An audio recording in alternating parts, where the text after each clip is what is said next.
Buenas tardes, mi nombre es Lilian Jiménez. El tema que vamos a presentar a continuación es todo lo involucrado con el proceso penal. Comenzamos. Dentro de los procesos penales tenemos lo que son los sujetos procesales. Conociendo lo que son los sujetos procesales, que son todas aquellas personas naturales y jurídicas involucradas en el sistema penal, en el proceso penal. Dentro de ellos tenemos fundamentales, connaturales y eventuales. Los fundamentales vienen siendo integrados por las personas naturales con la relación jurídica del proceso penal. Los connaturales son los que intervienen en el proceso penal y los eventuales pueden estar o no presentes en un juicio. Las partes del proceso penal son las víctimas de abuso y sus abogados, el defensor del abusado, el Ministerio Público, el defensor del acusado, el Ministerio Público, los auxiliares del Ministerio Público y el imputado. Dentro de los sujetos procesales tenemos lo que es el tribunal, el Ministerio Público, Defensoría Pública, organismos policiales, la víctima, el imputado y auxiliares de las partes, los mismos que nombramos en la anterior diapositiva. Entonces, el tribunal viene siendo el órgano de control de juicio y la ejecución de una sentencia. Él es el que ejecuta la sentencia. El Ministerio Público es el titular de la acción penal en la parte del juicio. La Defensoría Pública o la Defensoría Privada, en este caso puede ser el abogado defensor, es el que actúa cuando el imputado no designa un defensor. En este caso es la Defensoría Pública quien actúa. Los organismos policiales de investigación penal son los auxiliares del Ministerio Público para esclarecer las investigaciones y adelantarlas. En este caso sería el CPC. La víctima es la persona directamente ofendida por el delito, que es el sujeto pasivo, y el imputado es la persona sospechosa de ser autor o partícipe del hecho criminal. Dentro de los auxiliares de las partes son los asistentes no profesionales y los consultores técnicos de las partes. El órgano jurisdiccional es el sujeto más importante del proceso penal, porque de él depende y corresponde constatar la existencia o no del hecho punible. Determina las consecuencias de aquel y participa las responsabilidades que derivan de él. Este es el caso del órgano jurisdiccional, que es ejecutado por el juez. Él es el que determina la pena. Las partes del proceso penal tenemos, que son el Ministerio Público, la víctima, el imputado y sus respectivos abogados. Esas son las partes principales. Entonces tenemos, de ellas se derivan la acción penal y la acción civil derivada del delito. La acción penal es ejecutada por las partes acusadoras. La vindicta pública, que es el Ministerio Público, el fiscal, entre otros, las víctimas del delito, los acusadores populares, la parte acusada, y la acción civil derivada del delito, donde tenemos las partes demandantes, entre las que puede figurar el Ministerio Público o la Fiscalía. Continuamos.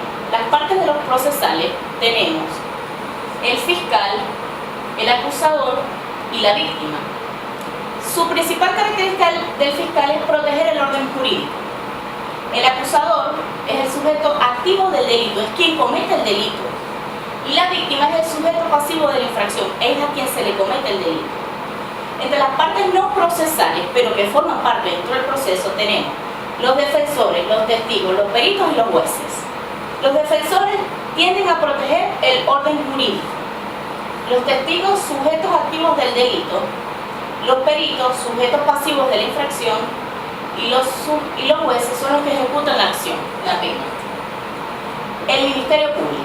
Tenemos entre las partes acusadoras, tenemos el Ministerio Público, la víctima y cualquier persona natural.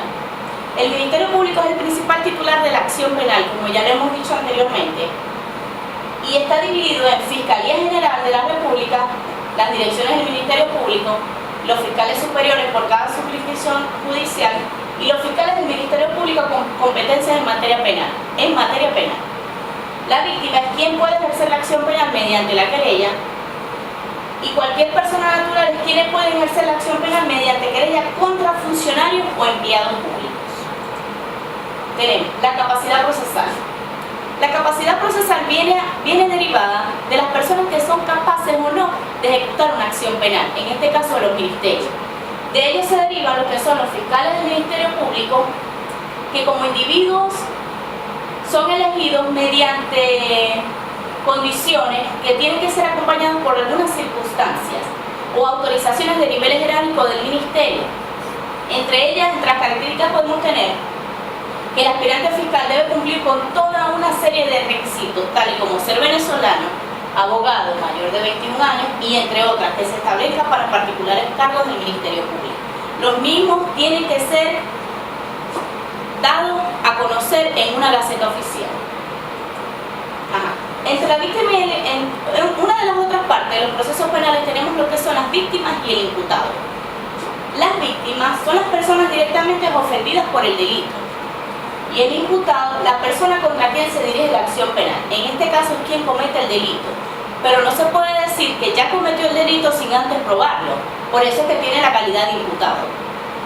Entonces, el Código Orgánico Procesal Penal considera víctima aquella persona directamente ofendida por el delito. A los cónyuges o a las personas que hagan vida marital por más de 2 años, hijos o padres adoptivos, parientes dentro del 4º grado de consanguinidad o 2º de afinidad y al heredero, en los delitos cuyos resultados sean la muerte del ofendido.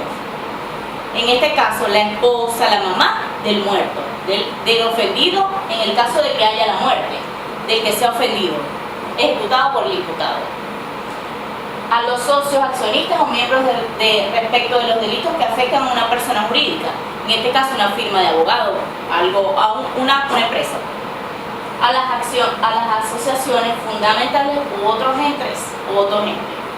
Esas son las víctimas. El imputado son las personas contra quien se dirige la acción penal, es el que cometió el delito. Dentro de los actos del procedimiento de imputado tenemos la instructiva de cargo, que se le lee todos los cargos a los que está siendo penado. La orden de aprehensión es emitida por un juez de control por petición del Ministerio Público. La requisitoría, la citación librada por el Ministerio Público y la citación librada por un juez para el juicio. El defensor. El defensor es la parte más importante de un proceso penal, porque él surge desde el mismo momento de la instructiva del cargo, en el caso de que se le lee la carta de todos los cargos que tiene el imputado, y suscita incluso hasta la ejecución de la sentencia, o sea, él forma parte del principio hasta el final del proceso penal. Es designado por el abogado defensor. El abogado defensor es asignado por el ministerio en el caso de que él no tenga un defensor privado, y estos serían los defensores públicos. Las clases de defensa. Tenemos defensa de oficio, defensa privada y defensa pública. La defensa de oficio es la que se realiza en beneficio de la justicia misma y por lo tanto no existe relación de trabajo ni contractual entre el acusado y su defensa. La defensa privada es el defensor que nombrado por el imputado, es el defensor que escoge el imputado. No está sujeto a ninguna formalidad, por lo que la designación puede hacerse verbalmente, incluso por teléfono, y recoger un acta aún sin haber compadecido del defensor. La defensa pública es la dirección ejecutiva de la magistratura desarrollará el servicio de defensa pública en concordancia con las exigencias de este código. El acusador. El acusador es también un pilar fundamental para la sentencia, para la existencia de un juicio, pues sin acusación no puede haber un proceso penal y no puede haber una condena para el imputado. Entre las características principales del acusador tenemos que es el titular de la acción, puede o no ejercerla. El titular de la acción puede o no ejercerla.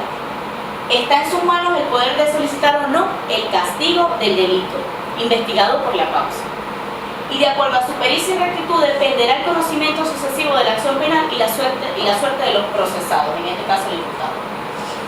Dentro de los principios fundamentales de un proceso penal tenemos tres partes, que son muy importantes. Tenemos el principio orientador, los principios que determinan el carácter específico de alguna de las instituciones del proceso y los principios relativos al procedimiento vinculados con la naturaleza acusatoria del. Entre los principios fundamentales del proceso penal tenemos los principios orientadores, que explica la dualidad de las partes, el acusado y el acusador. El juez actúa como un tercero imparcial. La audiencia, nadie puede ser considerado sin ser oído. Y la igualdad, las partes disponen de los mismos derechos y oportunidades, ambas partes, el acusado y el acusador.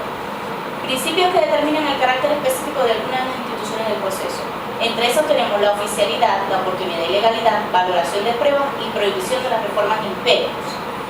Principios relativos al procedimiento vinculados con la naturaleza acusatoria del proceso. Tenemos la oralidad, inmediación, concentración y publicidad.